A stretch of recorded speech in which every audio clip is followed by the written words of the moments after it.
Well, good afternoon, everyone. Excited for the guys last Saturday to come out and play really well and earn the opportunity to represent this program in the Big 12 championship. A lot of distractions last week, a lot of potential distractions, whether it would be senior day, last game at home, to the weather, to playing your rival, all those things. And I thought our guys did a really good job of blocking out as much of the outside noise as they could and focus on just playing a really good game against a much improved, really good Kansas team. And I thought there was some ups and downs, but for the most part, I thought our kids handled everything really well, and we found a way to get a pretty good win in front of a great crowd. That was a phenomenal crowd. I thought it was we've had great crowds all year, and that one would be hard to top, as loud as they were from the opening kickoff to the very end, to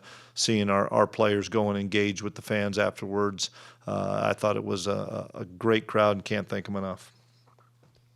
Coach, with your history in the FCS level, and I think it might have happened once in K-State's history, playing the same team twice in the season, how does that change your preparation for that team?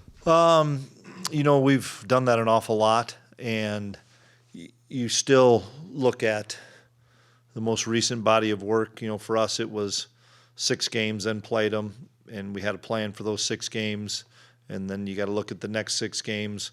You got to see what worked, what didn't work. You don't want to reinvent the wheel in any respect, because there's a reason why we're here. There's a reason why they are here. Yeah, you've got to make some adjustments to the plan and offense, defense, and teams. It's going to still come down to a lot of one-on-one matchups, but try not to make too much of it, other than you and our players, their players know who they're going against. But schematically, you still have to do what your kids know.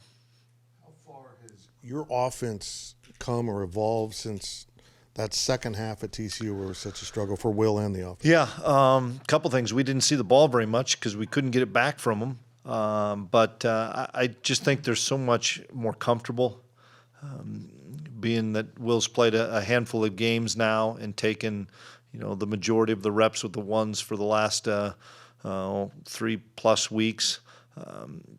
I think he's confident. I think the players are confident in him, and I'm excited to see, as this week unfolds, some of the things that we come up with, some of the wrinkles maybe off of a specific look to what we do really well, and still comes down to getting the ball into our playmakers' hands.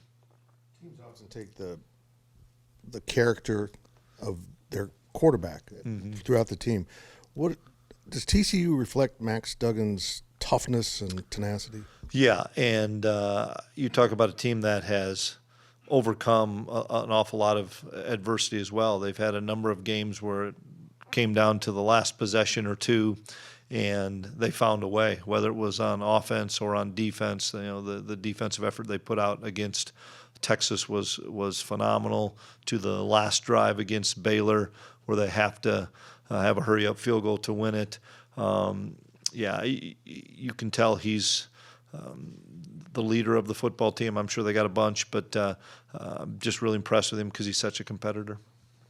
You're getting kind of thin at safety. I think we saw Max Marsh play a little bit even last Saturday. Some of that, too, I think you were trying to pace Steiger's eligibility to keep his red shirt. Did that play into it? Yep, a little bit of everything. That's all I can say, is a little bit of everything. Max has taken a lot more reps. Mashmar's probably taken a lot more reps than Kendre over the long body of work, because Kendre wasn't here for spring ball, missed a good chunk of the summer, was here for fall camp, played a couple different positions. We were still learning about him, trying to hold his shirt if we could, and that was a unique game plan last week. KU does an awful lot of stuff with some motions and things that maybe Max and Mash had seen a lot more than Kendre. Everybody's on the table to play this week. They have to be. We'll mix and match as best we can back there. Again, positive thing is we didn't lose anybody from the game against KU, so everybody should be available.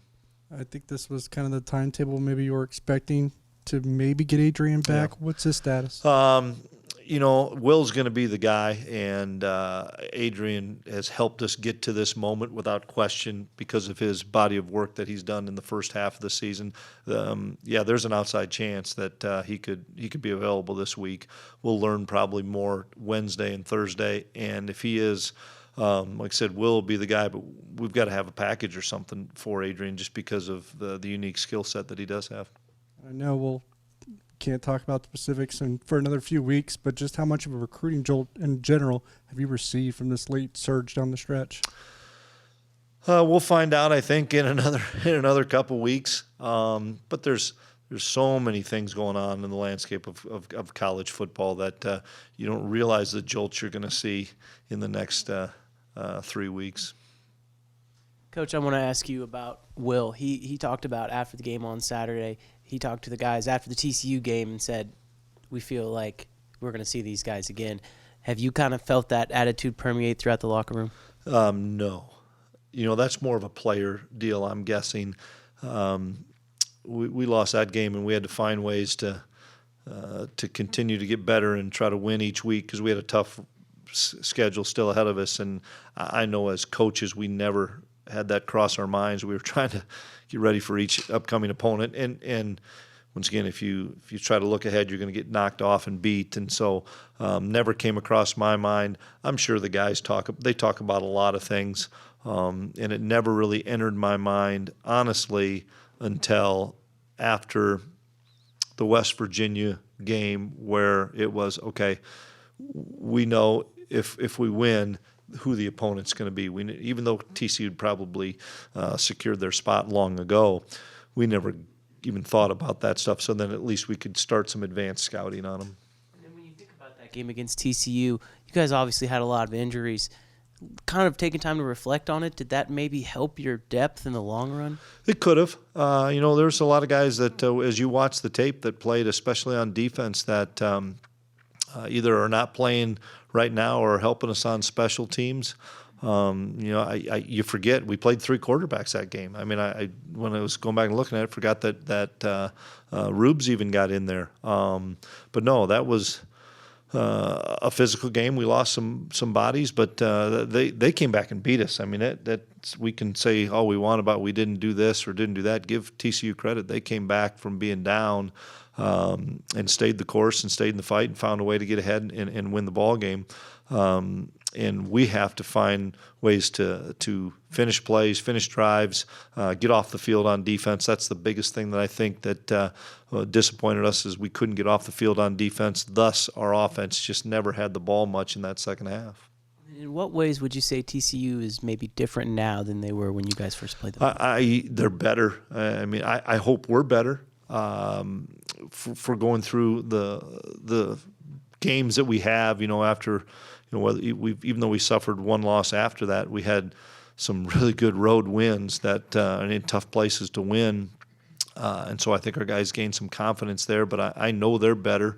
They've had tough games. It's not like, you take this last week where they got after Iowa State, exception of that, they had hard-fought wins. And when you have those games, it makes you better because you got to find ways when maybe it's not going right all the time, whether it was them playing Texas Tech to playing Baylor to playing Texas. I mean, it's coming down West Virginia. All those were battles. And the same with us. Just finding a way to win, it makes you better, makes your guys feel more confident when the game gets in the fourth quarter that you have a chance to win. Chris, have you been able to put a finger on why the defense has been better in the second half in the last 2 games than the first half? A couple things. One, scripting of offensive plays I think is really good by everybody in the league, and seeing what you're going to get, seeing the pictures of how we're going to attack somebody, and that as well as especially late in the season, it's hard to replicate speed in practice. It's hard to replicate the same pictures, even though, okay, this is where it's going to be and this is the play you're going to see. But even our scout team guys are kind of beat up and tired, as well as our older guys that are playing, and so you just don't get that. It takes a while probably to understand the speed of the game and get used to the speed of the game. And this week was no different. And we've had a few of those where it takes us a while to get a handle on the speed of the game. Their running back gave you some fits in the first game. What makes him so good? Yeah, he's a physical, hard runner that doesn't come down with arm tackles. We did not wrap up very well. We got to get more bodies to the football. We've got to use cup principles and know where you can miss so that we keep him within that cup. He's a terrific running back. I was so impressed with him. You know, we had some plays we were watching today, and it's like, okay, great, it's 2nd and 8. Nope, it's 2nd and 4 because he made a guy miss or ran through an arm tackle or dragged a guy for another 3 yards. I think he's one of the best backs in the league without question. I also want to ask one more about Ty. What strikes me as unique about him is that every time you've added something to his plate, he seems to get better, not only at kicking, he seems to be better at field goals, seems to be better at punting. Why do you think he keeps getting better the more you put on his plate? Partly because he wants that pressure. He wants that extra responsibility. And, he's such a competitor. He's such a competitor. He competes in the winter conditioning, the summer conditioning against all the other guys as well as anybody because he's a really good athlete. You just watch him on kickoff, man. He's in the mix. He's hoping it pops so he can make a tackle because he just likes doing that stuff. And I just think he's an extreme competitor for starters, as well as he's kicking the ball with so much confidence. We've talked about DJ Giddens a decent amount and his impact. I understand he doesn't say too much. He just kind of goes to work. Do you feel like you know him pretty well, or what can you tell us if Wildcat fans want to know more about who DJ Giddens is? A physical runner that is really, he is quiet, but he's so smart. He picks things up very well. He's learned from Deuce. He's got really good vision, and he's another guy that it's hard to bring him down with an arm tackle. And you saw late in that game last week where he'd maybe get hit for a 2 or 3 yard gain, and he was dragging people to get 6 or 7. Those are huge, impactful plays to get us in a 2nd and short rather than a 2nd and long. He's a great teammate. He works his tail off, doesn't say much, and I think he's a real humble guy, but he's excited about the opportunities that he's getting, and he's making the most of those for sure. It was like a full circle moment at all that you're back in AT&T Stadium where you were for media days, kind of talking about the big hopes for the season months ago, and now you're back in the same place? Yeah, haven't really thought about that. You're right. The fact that we were down there, I think we collectively as a team have leaned on our experience of being there to start 2021 more so than leaning on the media day. I think it's, our kids, a lot of them have been in that environment. They know, what the stadium's like now. They know what the noise factor is going to be. They know the sidelines. They know the locker room, the layout. They know how we're going to bust into it. I think those things are things that we won't be in awe of. And part of the reason why in 2021 we did a walkthrough there on Friday before we played Stanford, because I didn't want guys to come in and just look around. Now we have a handful of guys that have not been there, but the majority of our guys were either playing or on the trip, and I think that really gives them some comfort. Is there something you feel like you guys, maybe underrated or something that surprised you about TCU the first time around that you feel like you'll be more prepared for the second? There's nothing really. I know how good a football team they are. They have they're offensively, defensively, special teams, collectively, they're the fastest team we've played. They're the fastest team we've played all 3 phases, whether it's a return guy that has had a bunch of big plays, to the wide receivers, to the running back, to the defensive guys that are playing really fast. They're playing with confidence, but I think their overall team speed's really good.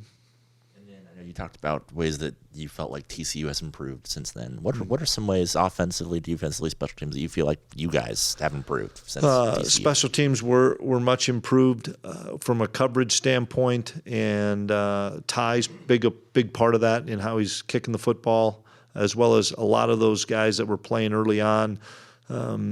maybe are 6-7 games into running down on kickoff and running on punt, that they feel more comfortable. Malik and Phil can make some things happen in the return game. I know on offense, Ben Sennett has really helped that production on offense. All three wide receivers, I think, are all productive. DJ, as everybody knows, with Deuce, and Will feeling comfortable getting the ball around. We didn't have Daniel Green in the second half and probably some of the third quarter in that game. Khalid didn't get to finish the game. Now we had Kobe Savage and Sincere Mason that we don't have, and so there's a wash there. But it's going to come down to, can we win some of these one-on-one matchups, because we didn't win enough one-on-one matchups last October, especially in the second half. How would you judge the 12-game efficiency of the offensive line? Really good. This is a really good league with most teams, and we're one of them, are really strong on the defensive front. So you're not going against guys that are a team that's really good in the secondary or really good at linebacker and not very good up front. Everybody in our league has difference makers on the defensive line that really can wreck a game, and TCU's no different. And just the way those guys have battled every week, been so impressed. We've been able to have some success either running or throwing in all of our games, some success more on one side or the other, whether it's running or passing. But when you can have those five guys that have played so much together this year, there's great chemistry, there's great communication, and even the last week getting Line Gang and even Carver in there a little bit has helped. How would you judge the efficiency of VJ Payne's play? He did a nice job. I think he'll even be better this week, having played last week. He made a number of tackles. I think he'll see things a little bit faster and a little bit cleaner this week. I know he'll be more comfortable. Same thing. You talk about the anxiety of senior day for our guys last week. How about the anxiety of VJ to not lose for those seniors and to make sure he plays to his best of his ability so those seniors can have the opportunity to win their last home game, as well as the fact that it's KU and it's to get to the Big 12 championship. There was a lot of anxiety on a lot of people, and I thought he handled it exceptionally well. You haven't played a lot of 11 a.m. games, especially recently, a lot of night games. Does that change at all how you prepare during the week? It does, Arnie. I wish we played a few more 11 o'clock games. I wouldn't look so tired up here all the time, because we've played so many night games. You guys are all fresh, I know, from those night games. But we've adjusted some things this week through some of our treatment times and lifting times to make sure, that we get enough rest early in the week, and then later in the week, on Friday in particular, we're going to have to get up pretty early anyway to get the day rolling. We've talked at length about hydration, about sleep, about recovery, and using all the tools that our athletic training, nutrition, strength, and conditioning staff have, because it's an early game. It's now, 7 games in a row. And the last 3 weeks, it's been cool, to say the least. Some would even say cold at times, and some would say wet at times. And so us going to the indoor this week, and we all walked in there and thought it was 100 degrees in there. And I think it was 73 or 74 degrees, but it felt like it was 100 in there yesterday, because for the last 3.5, 4 weeks, we've been outside and it's been cold at 5 o'clock at night. That's why I don't see you out there at 5 o'clock. Hey, let's stay on that thought process for a moment. How important is it to be able to have a team that can adjust throughout, given that schedules can be so out of whack with TV and the changes that come during a year? Yeah, we try to prepare them for it early in the week to talk about, it's a night game. Here it is, it's supposed to be wet, it's supposed to be cold, all that stuff, to getting your body clock going earlier if it's an early game. We go through those things over and over again. And most of these guys have played at all times now. They've played at 11 in the morning to 1 to 2:30 to 6 and 7. So the routine is the routine, and our guys have done a really good job of handling the differences. There's obvious talk, TCU and the CFP. What would you like the nation to know about this team? Well, that we get an opportunity to play one of the best teams in the country, and the fact that we earned the opportunity to get to this point. I thought we lost to two good teams in conference play in TCU and Texas. I thought we won 7 really tough football games, 4 of them on the road in tough environments, and played really well on the road to give ourselves a chance to be in this position, and then held serve at home as best we could. It doesn't matter where you play, home or away, but it's hard to win in this league, and our kids prepared every week and never looked ahead and never looked behind them. And that's the thing that, we would lose a game in league play and come back with one of our best performances of the year. And then when we were able to, talk about the edge we have to have, not only coming off a loss, but coming off a win, our guys really took to that, especially when we had to go back-to-back late in the season at Baylor, at West Virginia, and we played really good football games. Being kind of the underdog in this game and having that road mentality this team has had all season, how has this team been able to thrive in those situations? I think the guys would talk about it way more than we do as coaches. I mean, that'd be a great question for those guys. They know they've been doubted quite a bit this year. Whether it was a tough loss to Tulane, who probably is a New Year's Six team, but it was a tough loss to rally and go to Oklahoma when Oklahoma was ranked in the top 5, 6 in the country, and find a way to win that game, to going on the road at night at Iowa State, and that's a tough place to play. I know it, especially at night, and find a way to win, to finally getting over the hump against Oklahoma State with these guys, to finally getting over the hump at a good Baylor team. Our guys have really risen up, especially when people have doubted them. They've risen to the top, and I can't say enough about our team leaders and about our captains, because they control that locker room, and this player-led team and player-led team has been they've taken ownership in it, and I think that's really cool. Coach, after the game Saturday, the word culmination came up, culmination of a 4-year process. Yeah. As it relates to one individual like Echo, how much of a sense do you have of what that meant to him Saturday and what it means for him to be in the position with this team now? Well, taking a guy like Echo or any of those seniors, the fact that they went through a coaching change, never easy, and especially when it was a legacy like Coach Snyder, to learning a new way of doing things. Every way can and will be successful if you buy into the new way, and credit to those guys that bought in. There's a lot of guys that didn't fit, buy in, whatever, that are no longer with our program because they chose another route, and these guys stuck with all of us. And I'm excited because there was some trying times in 2020 for sure. You guys saw it, and I lived it. But for those guys to stay the course together and help each other through those times, that's the culmination, I'd say, is more for those older kids. I mean, we're still building our program here. We're still building it, and this is a good step to be where we're at. But we still have, in my mind, a ways to go to sustain that. But for the guys that are in there last year, what they've gone through between the coaching change to 2020 pandemic to where we're at now, that's a remarkable feat, guys.